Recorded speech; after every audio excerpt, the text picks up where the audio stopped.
Donc, je voudrais maintenant vous présenter le professeur Thomas Kerr, qui est professeur à la faculté de médecine à la British Columbia et aussi chercheur au Centre d'excellence pour le sida, toujours à British Columbia à Vancouver.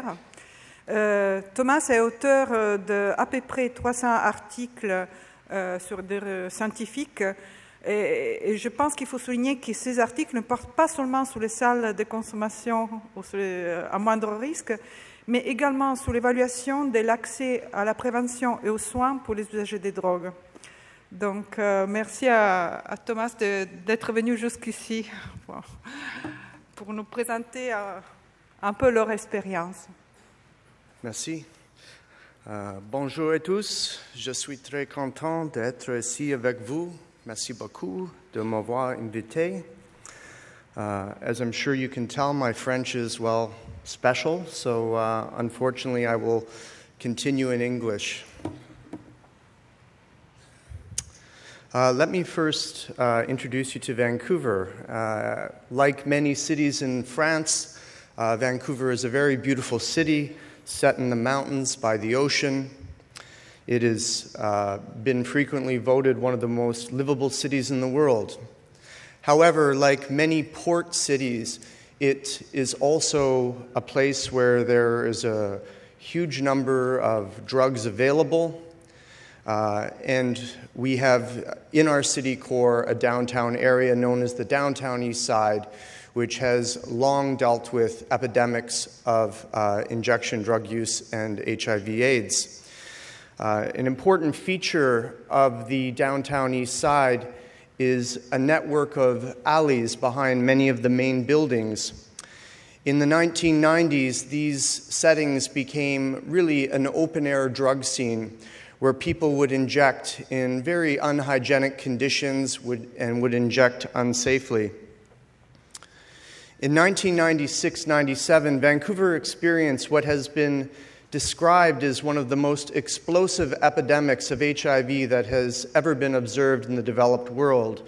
In that year, we had an annual incidence of HIV of 19%. At the same time, we were experiencing an epidemic of fatal overdose deaths. In the province, there was approximately one person dying of usually heroin-related overdoses each day. We also had some data indicating that the main reason why drug users were presenting at emergency rooms and requiring hospitalizations were due to bacterial and viral infections resulting from unsafe injections. So problems such as skin infections and abscesses was really a main problem that was leading people to attend the emergency room. Given these very serious health complications, the frustration with the lack of change despite many new interventions, in 2003, after considerable lobbying efforts, Vancouver opened this facility, our supervised injection facility known as Insight. Insight is open 18 hours a day from 10 a.m. till 4 in the morning. And each day, the staff here supervise somewhere between 600 and 1,000 injections. It has been described as the busiest injection site in the world. There are 12 booths for injecting. As well, there is a medical room for the provision of care for things like injection-related infections and overdose and other issues. And there is also an addictions counselor on site who can provide referrals to addiction treatment, housing, and other services. Like many other injection facilities in the world, the objectives for this facility were very simple and straightforward. First, the facility sought to reduce public disorder related to the use of drugs in public settings. As well, the facility sought to reduce the transmission of infectious diseases, not only HIV, but hepatitis and the other bacterial infections that were leading many people to present at hospital. As well, the facility sought to really reach the highest risk drug users. There is a vast literature showing that often conventional public health programs do not make connections to those at highest risk for HIV infection and overdose. And so by providing a place where people could use drugs, the hope was that the staff there could connect them with the whole continuum of public health programs. And of course, given the epidemic of overdose in this setting, it was hoped that this facility would reduce both the morbidity and mortality associated with overdose. I'd like to emphasize that this evaluation took place in a highly politicized environment. And therefore, when our team was contracted to undertake this evaluation, we undertook various efforts to ensure scientific rigor, but also to maximize the transparency of our evaluation. The evaluation was overseen by a provincial steering committee, and as well, we took a very unusual step. Rather than writing a single report at the end of the first 3 years of evaluation, we said that we would instead conduct a series of studies, that we would submit them to the best medical and public health journals in the world.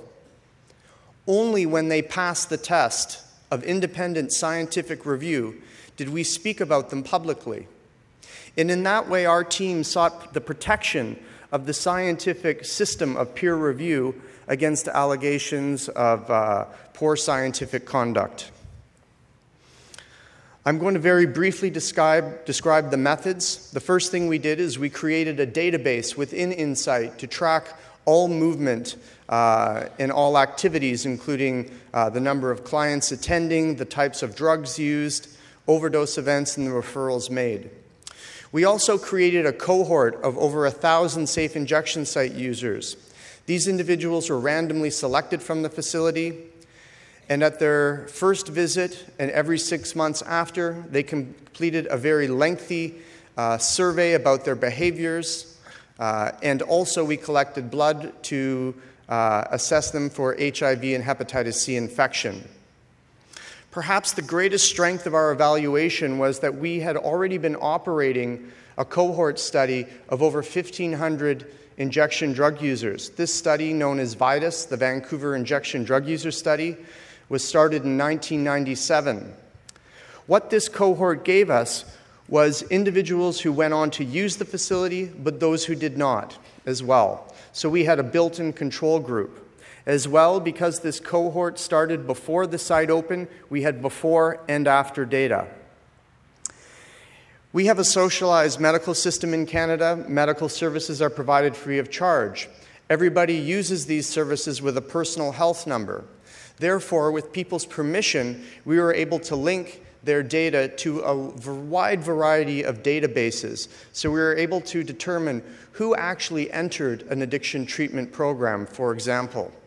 We had another set of complementary activities, including ethnographic and qualitative research, community surveys, and we accessed local policing data. Again, to maximize transparency, we published our methodology in an open access journal. If you'd like to learn more about it, you can access it online here.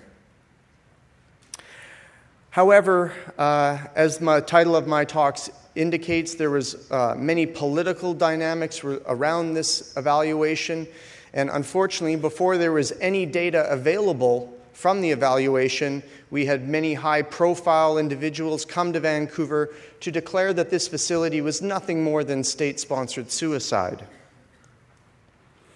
I will share with you now some of our findings. There are over 40 peer-reviewed studies documenting the effects of this facility. They really fall along 3 areas of inquiry. We sought to describe the operations of the facility. We also sought to determine whether the facility was having any positive health and community benefits.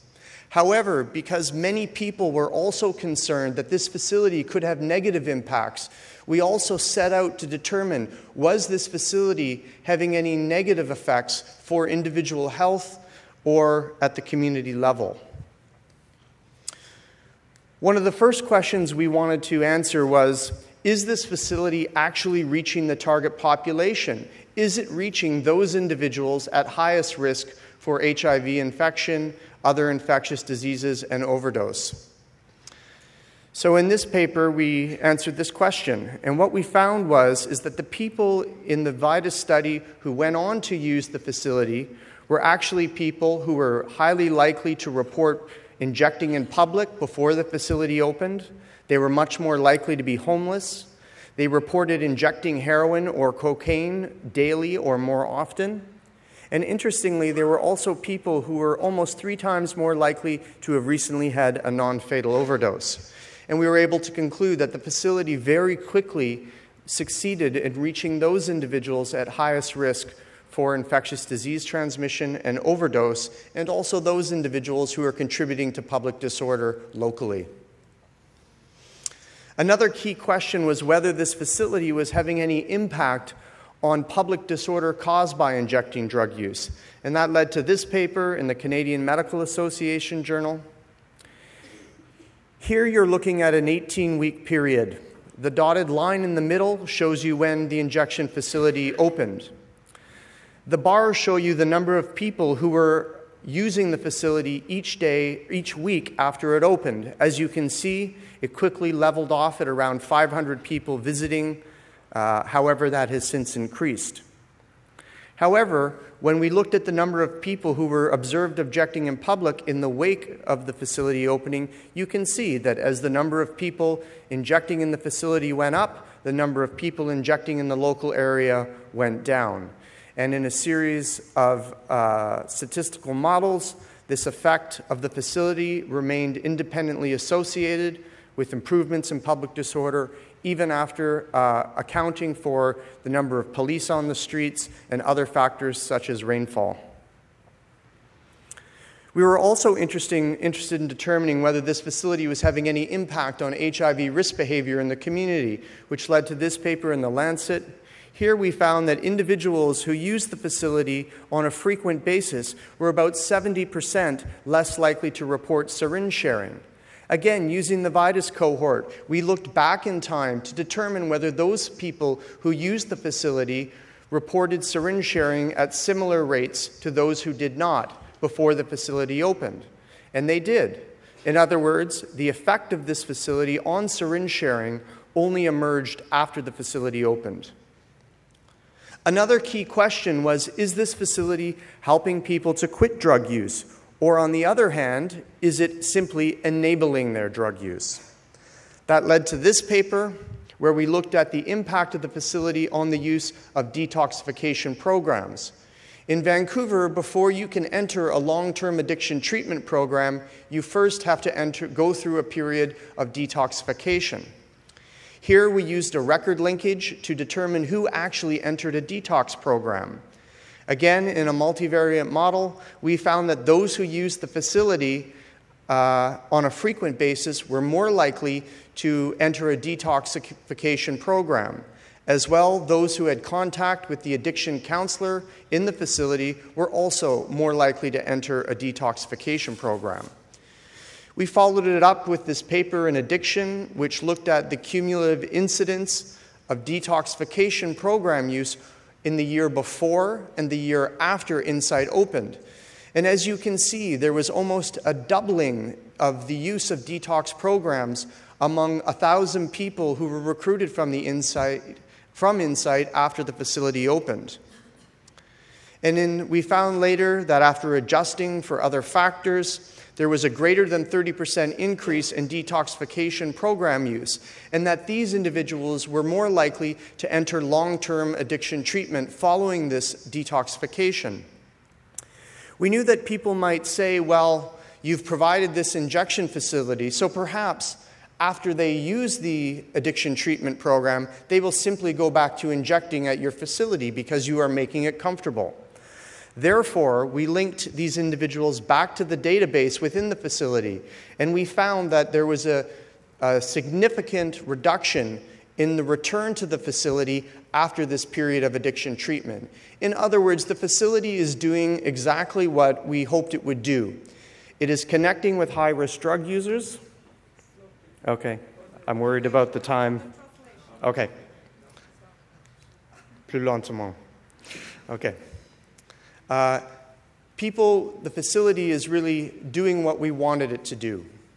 It is connecting people with detoxification programs. They are then going to long-term addiction treatment. But then they were also reducing their use of insight. In other words, they are not returning to use programs for active drug users.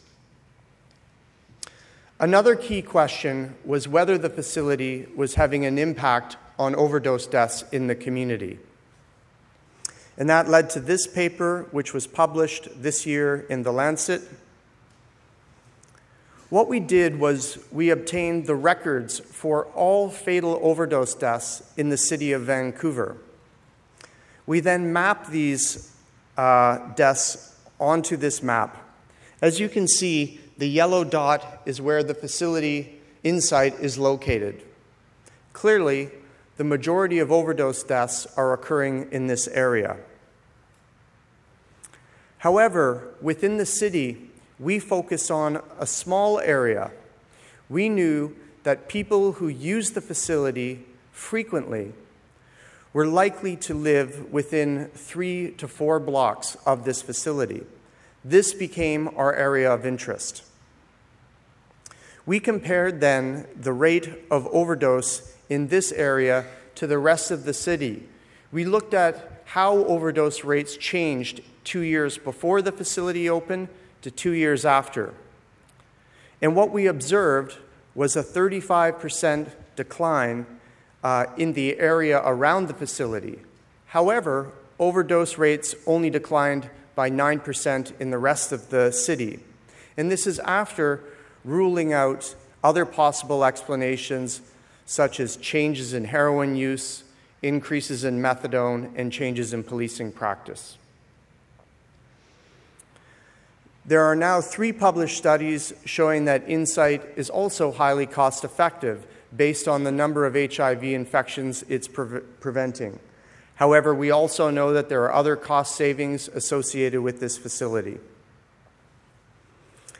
As I mentioned earlier, we were also interested in determining whether this facility was having any negative impacts. And in this study, what we looked at was whether drug use patterns in the broader community changed as a result of this facility opening. So we looked at the change over 2 12-month periods. And here we found that when we looked at the number of people who were starting injecting, the number of people who were stopping injecting, the number of people who were using methadone, we found no negative impacts of this facility when we looked at the broader community, not just those who used Insight. We also linked to the police statistics, and we found that the opening of this facility had no negative impacts on crime in the area. We also were interested in looking at whether this Insight was sending the wrong message and encouraging young people to start injecting. And we found again that this facility was not having any negative impact. It was not encouraging people to start injecting. I will now summarize the main findings from this evaluation. Clearly, there is not time to describe all the studies, but we have now several studies using different methods showing that this facility has led to reductions in public disorder. As well, we have several studies showing that the facility is reducing syringe sharing in the community, and it is also increasing safer injecting behaviors.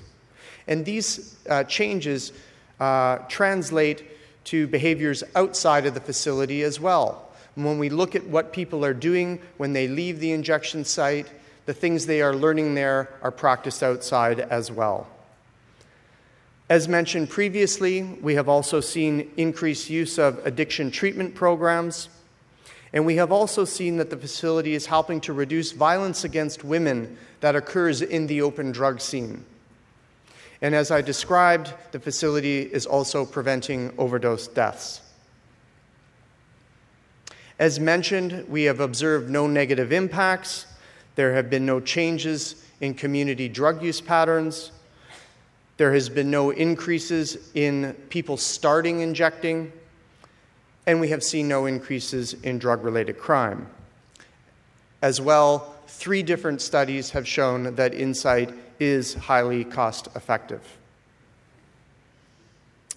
Turning to some of the political issues, I think it's important to say that insight has support from many stakeholders, including the government of our province, the government of our city, the Canadian Medical Association, and as well the Vancouver Police Department also support this facility. They recognize that there is no point in putting highly addicted individuals into the court system, that it is much more effective to connect these people with the system of health care. As well, I mentioned the Chinese Business Association, and I mention them because this group actually fought very hard to prevent insight from opening. They thought this was a terrible idea. However, after the end of the first 3 years of our evaluation, they wrote a letter supporting the continuation of the facility. They noted that there had been improvements in public disorder in the area, less people injecting, less discarded needles. Despite this large body of scientific evidence, many lobby groups around the world have worked very hard to discredit this facility and the scientific evaluation. This is a paper that appeared on a website run by Drug Free America, which criticizes the evaluation, saying that, in fact, the data shows that insight is causing many harms. Recently, Drug Free Australia produced a report that tries to take apart our study in the Lancet on overdoses, and they conclude that, in fact, the data shows that overdoses have actually increased, not decreased. They have also created many documents calling for the closure of this facility. Unfortunately, a challenge for us as scientists is that the media can often have a great deal of difficulty telling the difference between real science and the science of lobby groups that really is not rigorous, that is not peer-reviewed. And this was a recent headline that said harm reduction doesn't work. However, I should also say that the vast majority of media articles in Canada urged our national government to base their decision on the future of this facility on science, not on opinion. However, after the Insight opened, Canada elected a far right-wing government. And this government sees this work done by these lobby groups. And like in the debates over the harms of tobacco smoking, they said, there has been more research done, and some of it is questioning of the research that has already taken place. Clearly, there is a public debate going on, and clearly there is an academic debate going on. So just like in the case of tobacco research, our government said, oh, you know, the research is unclear. We're not sure what to do. When in fact the science was very clear, the scientific community had supported our results, and really the only people who had a problem with the research were these lobby groups on the fringe.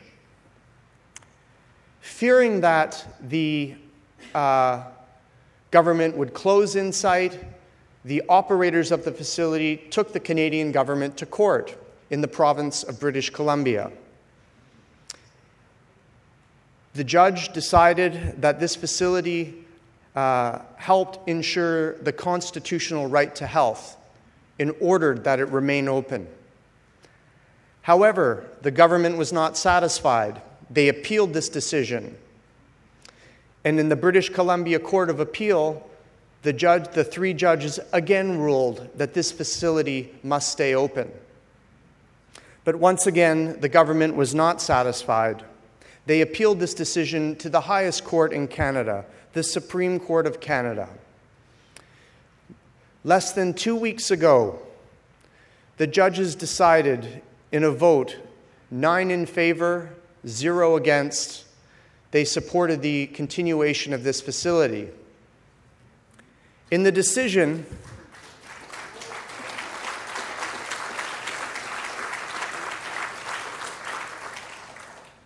merci. The judges said, the minister's failure to grant an exemption to Insight has contravened the principles of fundamental justice. Insight has been proven to save lives with no negative impacts on public safety and the health objectives of Canada. Where, as here, a supervised injection site will decrease the risk of death and disease, and there is no evidence that will have a negative impact on public safety, the minister should grant an exemption. The language later in the summary was even stronger.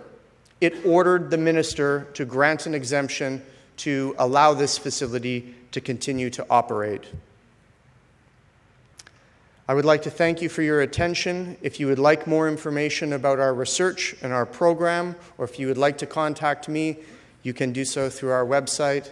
Thank you very much.